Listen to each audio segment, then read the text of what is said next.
What is going on, everybody, and welcome to a brand new video. I promised you guys a double upload. I'm not going to be putting this as a Trading to Glory episode because all I'm going to be doing is talking about Team of the Week 7. You guys have been enjoying this series where I go through all the Team of the Week cards, give my opinion on why and when you should buy certain cards and the cards that I really don't like.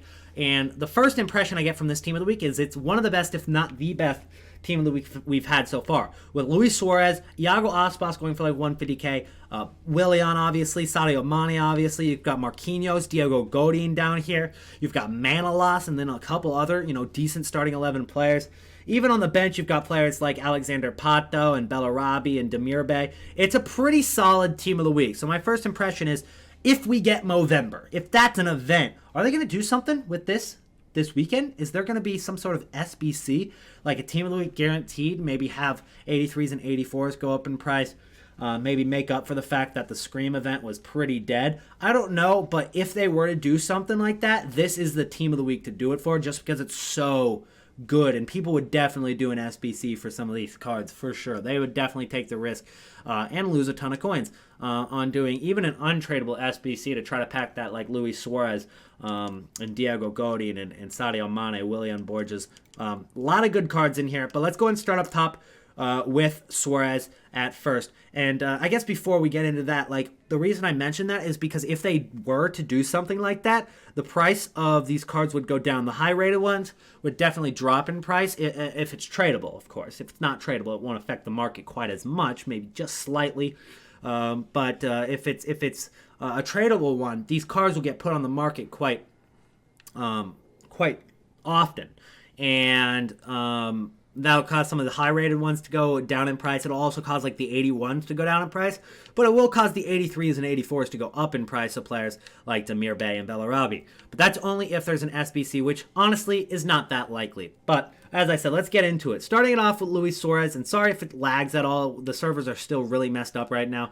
And right now, Luis Suarez is going for like 670,000 coins. And this card has only been in packs for about a little over 24 hours now, so it's not like he's had too much time to settle in yet, but we have had Division Rival rewards, we have had marquee matchups, and we have had the Weekend League rewards all hit the game, which has caused supply for some of these informs. So the card is a lot more on the market than it was on the first day, but still you could expect there to be more on Friday and Saturday, and especially getting into the end of the weekend when people will sell them after using them in Weekend League. On top of the fact that we're coming up on Black Friday, which is going to be a big staple of our Team of the Week investments right now. Black Friday is going to cause a big old market crash, and it's already starting to be evident. Prices are starting to drop a little bit. And throughout the next week and a half to 2 weeks, we should expect them to go down another 30% in total. I expect some of those bigger cards like Lewandowski, Royce, and the players that I mentioned in my video that I uploaded earlier, the last Trading to Glory that went up, guys, which talked about Black Friday, like explaining everything about it. It wasn't the ultimate Black Friday guide, which will be out next week. It was more of a just like answering common questions about it and giving you guys an overview for it, getting you ready for it. But I talked about that, and cards will drop like 30 to 50% leading up to Black Friday. And then Black Friday itself, what it does is it takes these coins and everybody's like liquidated, and they have all this buying power. And then on top of that, Black Friday puts more coins into the game, so it just shoots prices up once Black Friday hits, and after Black Friday especially. Like, Black Friday is still kind of low because there is a lot of supply hitting the market as well, so it kind of balances out for a day. But like, especially once you get to like the Tuesday and Wednesday and Thursday after Black Friday, then that's when you definitely see like a big rise in most cards, and they're not going to rise back up to what they were beforehand. They're not going to rise back up to what cards are right now or what they were last week, guys. They're not going to. They're not probably ever going to reach that price ever again unless an SBC requires them in the future. So don't expect, if you got a Lewandowski card for like 120k and you sold it for 120k right now, and maybe you buy it for 75k next week, don't expect to get 120k back. And I don't know what Lua actually goes for, but that's just an example. You can expect that card that drops to 75k maybe to rise back up to like 90, 95,000 coins, but he's not going to reach that 120 that he was beforehand. So it's going to be very similar with these cards, guys, and especially now that we're getting closer to Team of the Week, or the Team of the Weeks are getting closer and closer to Black Friday. I'm going to stay away from the bigger cards just in case they do drop beforehand, and then I'd say the best time to buy these guys might be in that like early pre-crash, because one, these cards won't be in packs during Black Friday. So if you picked up a Luis Suarez card or a Willian or a Sadio Mane, and I'm going to group these guys together because they're all the kind of same investment. They're just really good cards in the game that people will use in Weekend League. They're not going to be used in SBCs or anything. So if you wanted to pick those guys up, I'd say pick them up after they're actually out of packs, but people are still like liquidating. They're selling everything. Once we hit Black Friday, there's obviously going to be a lot of FIFA points putting supply onto the market, but this is not going to be part of the supply. They're not in packs. So unless there is a Team of the Week SBC during Black Friday, which has happened before, they're still going to like most likely rise quite a bit in total price just because of all the buying power and people building their Weekend League squads for the next like month and a half until the Team of the Year crash happens. So that's my take on Luis Suarez, Willian, and Mane. Then we got Nani here. It's a different type of card, especially given the fact that he's not a quick winger. He's got decent stats all around, and you got to remember Nani does have that 5-star, which is pretty dope. But he is in the Portuguese league now. He's not as valuable as what he was when he was in La Liga. But he is a pretty cheap card. And if you guys took a look at like the Ricardo Horta and those Portuguese informs from the first couple of Team of the Weeks, they rose quite a bit. I think Nani will do something similar. I think this is actually a decent investment. Not necessarily for as much as 16k, but I'm sure you guys will be able to get him for a little bit cheaper than that. I'd pay up to like 14k for that card because he is an 83 rated card, but that will get links with other Portuguese guys. And if there was like an 84 rated team needed, I think Pepe linking with Nani might be a popular link, especially if it's like a 3-4-3 like this formation. Otherwise, you'd play Pepe at left back, which is quite common as well. Nonetheless, that Nani card, not a bad investment in terms of squad building challenge potential. Next up, we've got Pablo Sarabia. And honestly, when I polled my chat and I asked them, what is your favorite card from this Team of the Week? Most of my chat went with Pablo Sarabia, actually. They said that they liked him the best. If you guys remember back from last year, it was Parejo, and we went real big with Parejo. We picked up a ton of that Parejo card, and I think it was like a different icon SBCs and POTMs and just various things. That Parejo was just always that card that linked. It's like it was just so useful because it was right in the center. It was Spanish. It was La Liga. It just got the perfect links with Aspas and Adariz and Vitolo and Nacho Fernandez, and it just linked with whoever you needed it to link with. And I think the same thing's going to be here with Pablo Sarabia. So I'm not expecting a very immediate rise with Pablo Sarabia. One of the reasons is I think this is going to be the most invested card from the Team of the Week. This is a very good investment for informs, but that just means that people are going to be picking him up a ton, which means it's going to take a little bit longer for him to rise. But long-term investment, this card will continue to be used in the squad building challenges. So unless there's another like Spanish center mid from La Liga released during Black Friday into packs, this Sarabia could just continue to rise in price throughout the course of the next couple of months until like January or even longer than that. Next up, we've got Suso, and it's not a bad card. Don't get me wrong. This card does have 4-star skills. It's, not the quickest right winger, but he is going for about 70,000 coins right now, and he does have 4 stats, 83 and above. So it's not a bad card. But if you take a look at it, it isn't like a crazy, like, desirable card for Weekend League. Not too many people are going to be going out of their way to put Suso in their team. On the other hand, you've got 86 rated Marquinhos, who is about the same price, maybe a couple thousand more coins.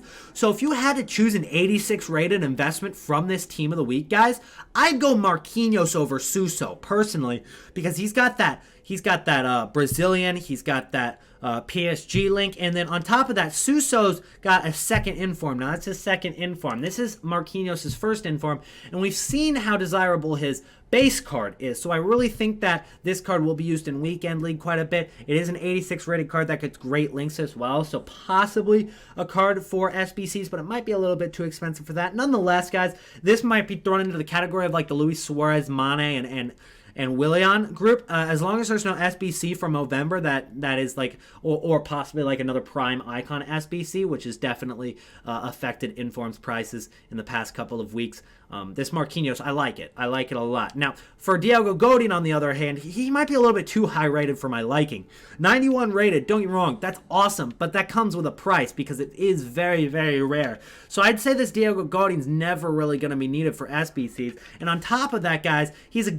I will go out and say it is a great card, like at 70 pace, 90 defense, and 85 physical. But for 200,000 coins, it's not like you can't replace that with something 1/4 of the price for something almost as good as it.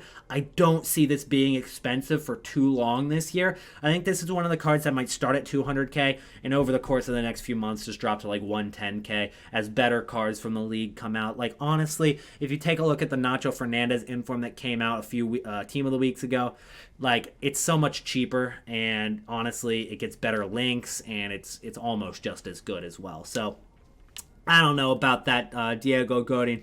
Now, when you take a look at Manolas's card, this card is actually insane. It's very similar. Obviously, he got like a UCL card, so it's very similar to that. But like, if you look at those stats, I mean, the Roma triangle as well. Obviously, Manolas isn't there. Not Manolas, but Raja Nainggolan's not there anymore. But there's still different cards that you can link that with. Florenzi in the back, and then other center backs from like Juventus and players from Serie A in general. This card is definitely usable, and like, if I could build a squad around Manolas, I definitely would, because this card just does look great. Only problem with his card, honestly, I guess, would be the attacking stats, like 44 passing. You're going to have some struggles distributing and stuff like that, but, I'm not like a great gameplay analysis. I don't know how important certain stats are in the game, but if you look at it for like face value and like what like his price around it, like what it would seem, I'm pretty good at judging based off of their stats, like how are they going to fluctuate throughout the next couple of months. And I think that this Manolas card, unless he gets like a second inform, there's not really going to be too many cards that like compete with him in terms of like how his card is. Like when we talked about Sarabia, it's like there's a ton of different cards from La Liga that are center mids that are Spanish that could get an inform and just completely replace Sarabia as the cheaper card. Manolas is quite a unique card, so I think he's pretty safe for an investment, but it's definitely going to be one of the more investments for this Team of the Week. Then we've got Casillas, and you guys know I don't really like investing in goalkeepers. He is 84 rated in Spanish, so it's not terrible if you wanted to pick him up. Don't expect a huge amount of profit, but you could definitely make a couple thousand coins. But I always stay away from goalkeepers, and that includes Foster from this Team of the Week, which is going to be a Premier League inform. I wouldn't pay more than 14k for this card. I wouldn't pay more than 13k for this card. Try to get him for as close as discard as possible, because Player of the Month is in a week from now. Because this is going up on Friday. So yeah, this is actually going up in a week. So this card will rise up into the hype, but it's not going to be going up after the Player of the Month drops. Honestly, this Foster card is going to be like 90% chance of just crashing back down to discard after Player of the Month drops, but it will rise into the hype. So if you can get them for close to discard, you could make a couple thousand coins, kind of similar to the first Player of the Month when we picked up, what was his name? It was the outside midfielder, Fraser. Yeah, we picked up Ryan Fraser. It'll be kind of similar, but then on the other end, it is a goalkeeper, and I don't like goalkeepers as investments quite as much. We're going to go and skim through the bench, because we did take a lot of time on the starting 11, and a lot of the benches, you can just skip through it. It's not that important. Hilton, kind of similar to the Dante investment last year. Dante ended up working out. He's going to be used for SBCs for sure. Another defender investment that's strictly for SBCs. If you guys take a look at Havidez, he's a left back from Lokomotiv Moscow, but he's German, and he got an 84 rated inform at left back, and that card went from about 14k all the way to 50,000 coins. If this Hilton is needed in enough SBCs, it'll follow a very similar pattern, but it'll be over a longer course of time, because obviously with all the promotions and packs coming out, could affect it a little bit differently than Havidez. Demirbe, he's a German player, and again, Bundesliga Player of the Month is going to be in about a week, guys. It might be a little bit after Player of the Month Premier League. We don't know exactly when they're going to drop it yet, because we've only seen... I believe we only seen one Player of the Month Bundesliga so far. And we've seen 2 Player of the Month Premier League. So I'm not exactly sure if they're going to do them on the same date from now on. I think the international break kind of screwed things up last month. But what I'm noticing here is there's a lot of supply for Demirbay. Like, we've scrolled across 11 pages. We're not even at 10 minutes yet. So be careful with that card. But what I've noticed, guys, this is a usable card at center mid. With those stats, he's almost got, 70 plus on everything. He's not a great CDM, which is his base stat, but like as a cam, honestly, it's not a bad card. He's got 4-star, 4-star. He's definitely usable, but he's also he's also a card that could go up for Bundesliga Player of the Month for sure. Alexander Pato, he's most likely going to fluctuate exactly how Talisca did. So if you guys want to invest in Pato, just look at Talisca's inform and it'll do the exact same thing. John Nini, I'm going to go ahead and just pass on that one. I don't really see why you would invest in that 81 Giannini. Bellarabi is pretty similar to the Demirbay.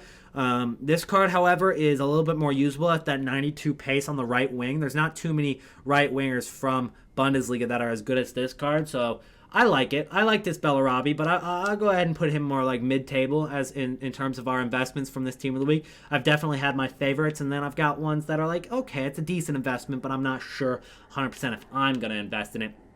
I wouldn't invest in Weghorst because there's too many Bundesliga informs so far.